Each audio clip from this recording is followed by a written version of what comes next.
Hey guys, it's Levi. I just recently dropped the Omori vs. Room Why It's Perfect video. It took a really long time, and it took a lot of work, and a lot of really cool people worked on it. So I figured, well, what better time to make a BTS video about it?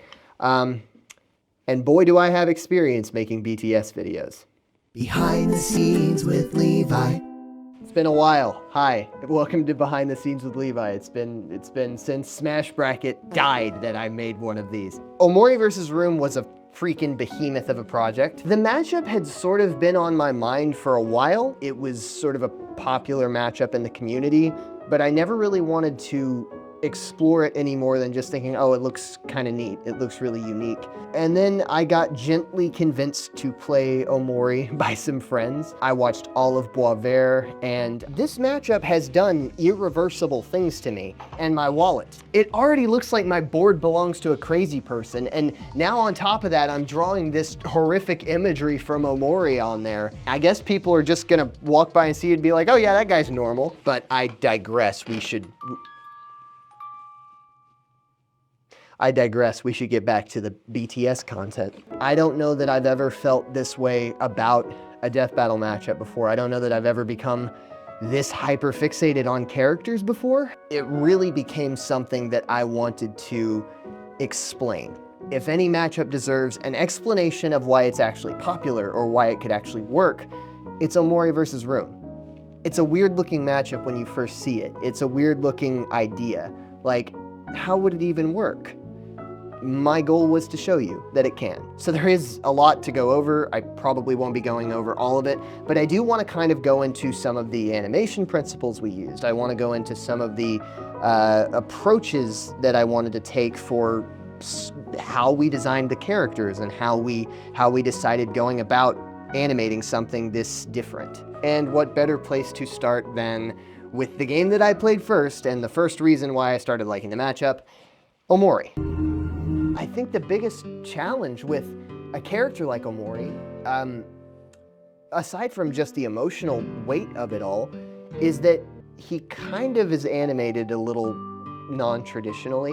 In the Omori video game, it appears that the cutscenes are all drawn with either ballpoint pen or pencil in some cases, and that's not feasible, right? You can't go an entire versus battle animating a character that was completely drawn on paper. That's just irrational. So here's the folder with all of the sort of Omori templates in there that we drew on paper.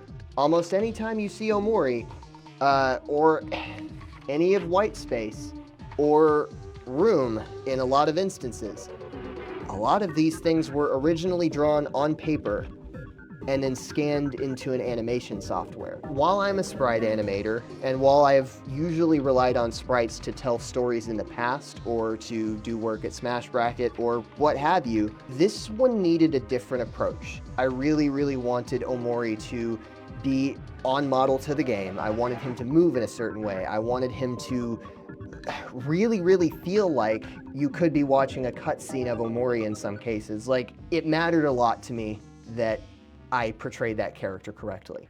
And I could not have done it without the help of Sonics. Depending on how active you are in the community, you may know Sonics for his track arts for Theirwolf and Brandon. He did a lot of track arts for us at Smash Bracket. But I wanted Sonics to attempt something that, to my knowledge, hasn't been attempted, at least in an independent space or in a versus space. And as much as I could go on and on about what exactly Sonics did, I'm gonna hand it over to him and let him tell you how he decided to approach Omori. Behind the scenes with me. Yes, it's me. Hello. Hi, I'm Sonics, artist, animator, and technical artist for Smash Bracket that the wiki refuses to acknowledge, and you might be wondering, why am I tied up in Levi's basement with a 1:20 timer? First, stop asking questions. Second, I'm gonna teach you how the Omori rig was set up. Yeah. First, I created Omori's model sheet and turnarounds. This is important for the characters to remain the same no matter the angle. Second, thanks to this handy dandy little guide, I split each piece into its own portion, like chest, torso, thighs, legs, etc., and put each part in a similar location to each other to make animating over it easier. Third, I print out each separate angle to their own page, and I animate over it using animation paper, peg bar, and backlight, mainly to get that hand-drawn look of Omori that we all know and love. Fourth, I scan each animation page with my phone and send it over to Levi. Do this 15 more times for each angle and extra parts. And then Levi takes it into Animate and masks out each individual piece and times it all on 3. Then Origin rigs each piece to their respective parts and parents, and that's how the Omori rig was created. And that's all the time that I got today. Join me next time as I... No. Levi. No. No. No! Thank you, Sonics. So that's how Omori was created.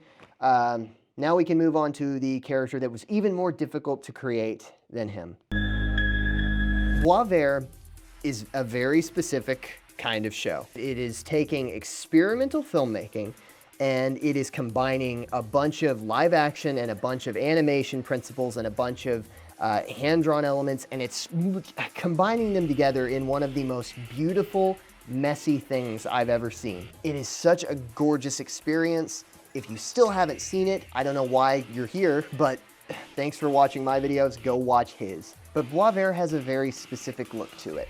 And to be honest, I remember thinking to myself, like, I don't even know what Room is, much less how would I animate him? How would anybody animate a character like this that is constantly morphing and just melting into this abstract entity looking monstrosity?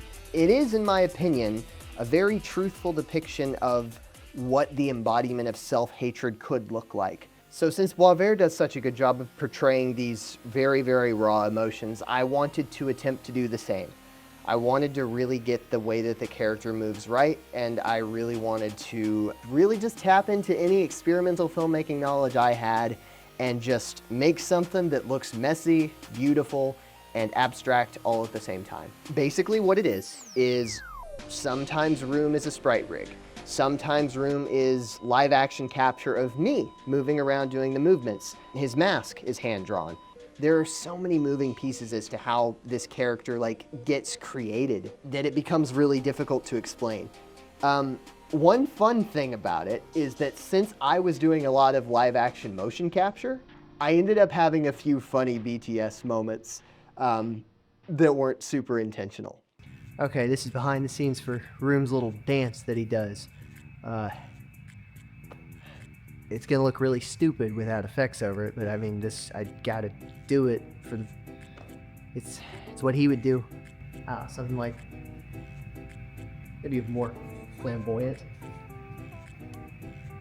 Something like that. See? Silly. I really was happy to be able to kind of try and step into the shoes of this character and try and portray Room and Oriel's story in a way that that is cohesive and that makes sense. I really hope I did a good job because I care a lot about the series and I care a lot about the characters, and I'm really proud of the work that everybody was able to do to help. As far as animation goes, a majority of it was done by myself with the sprite rigs, like in white space, all of those scenes were mine. This scene of Room going through black space, those scenes were mine. I took care of those. But the final scene, which I call Act 3, where Room and Omori are fighting in headspace, fighting in red space, and all the other elements of that third act of the fight, those shots were handled by my friend Project Alpha 22. And I know he hates me for giving him a 2-minute limitation, but my editing self will thank me later. All right, Alpha, you got 2 minutes, no more, no less. Let us know how you handled Act 3. Beep beep! Merry Honda Civic, everybody! This is my video for the next 2 minutes until that timer stops counting down scarily. I'm Project Alpha 22, 3D animator, voice actor, and clown. The last one's genetic. That wonderful man who gave me money, Levi, only said I have 2 minutes to do the video, so that is what we get. But Project Alpha, what MR do on video? I'm glad you asked. Bad ideas. I was approached to animate the last segment of Room vs. Omori as a 2D animation. I do not use Adobe Animate. It and I are on fighting terms. So instead, I created sprite rigs inside of Blender and animated my entire segment in Blender. That's why it looks warped. The task is remarkably similar to setting up a paper doll. You cut out the limbs, you put the limbs back together, bada bing, bada done. Easy in concept and nothing else.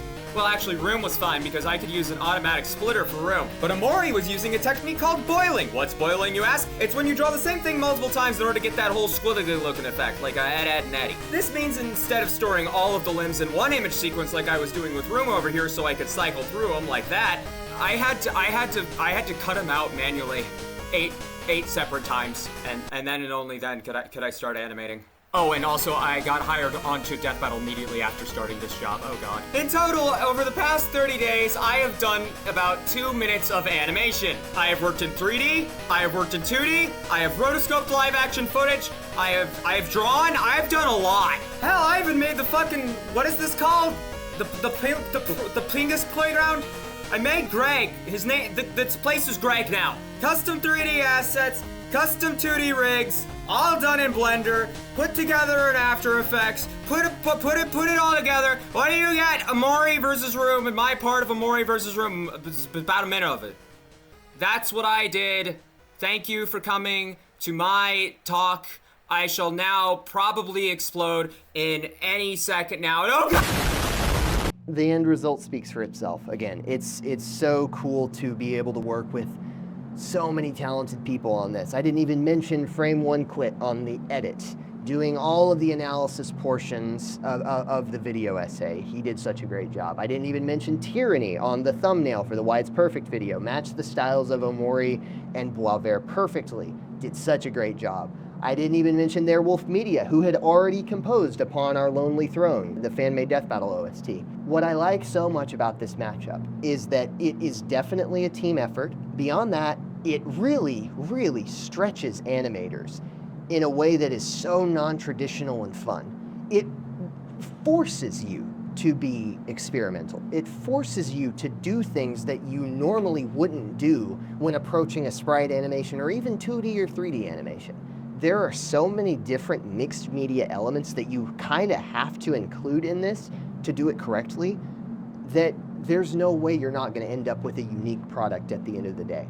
That's so cool to me, that this one matchup can have a blend of all these different styles and still feel cohesive in a way, and still tell a really good story. I know my Why It's Perfect videos are hit or miss for a bunch of people, but like, dude, I was so honored to be able to make something for a matchup as cool as this one, and as unique as this one, and with characters that have such great stories. Sorry to interrupt you there, Levi, but unfortunately, I need to yap for a second. Some of you may know who I am, some of you may not.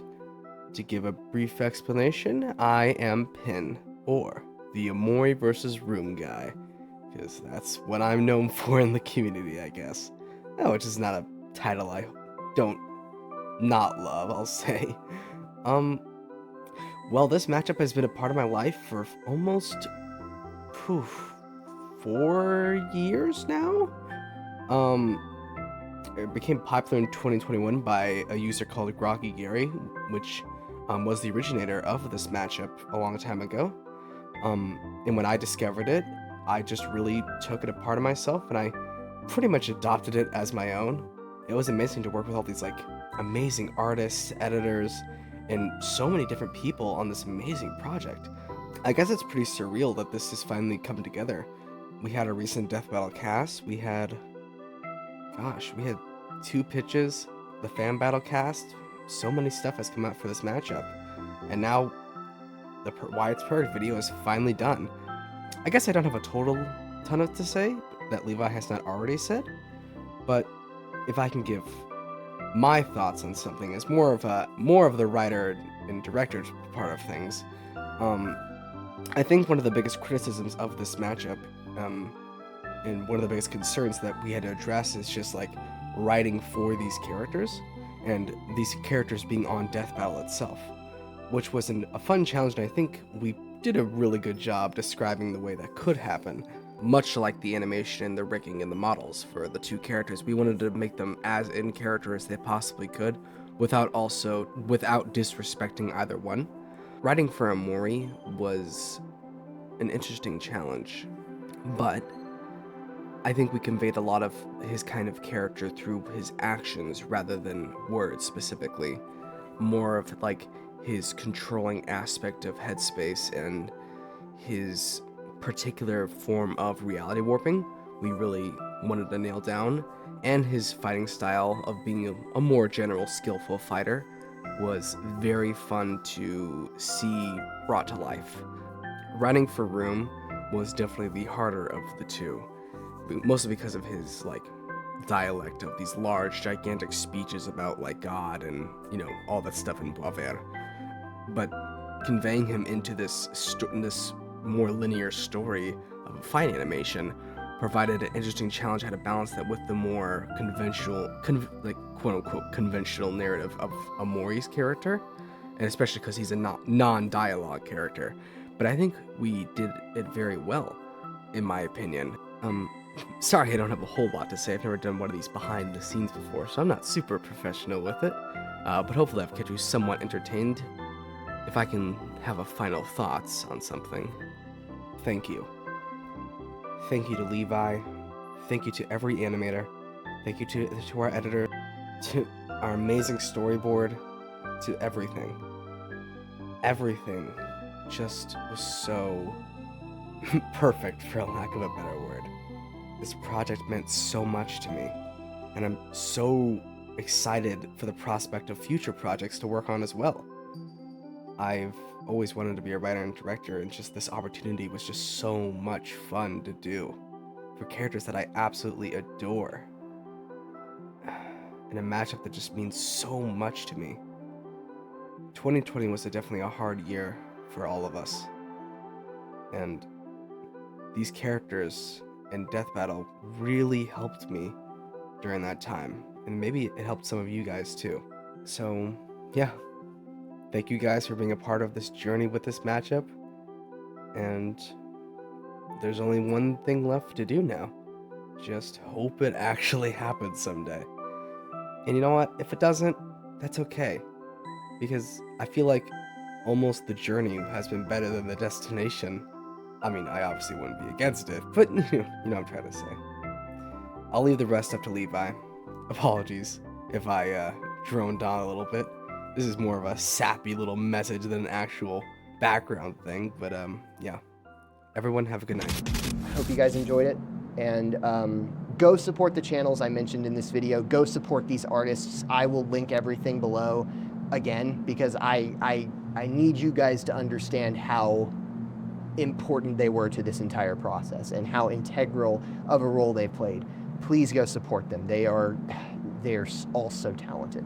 And guys, for lack of a better outro, everything's gonna be okay. It's not as scary as you think. Take care.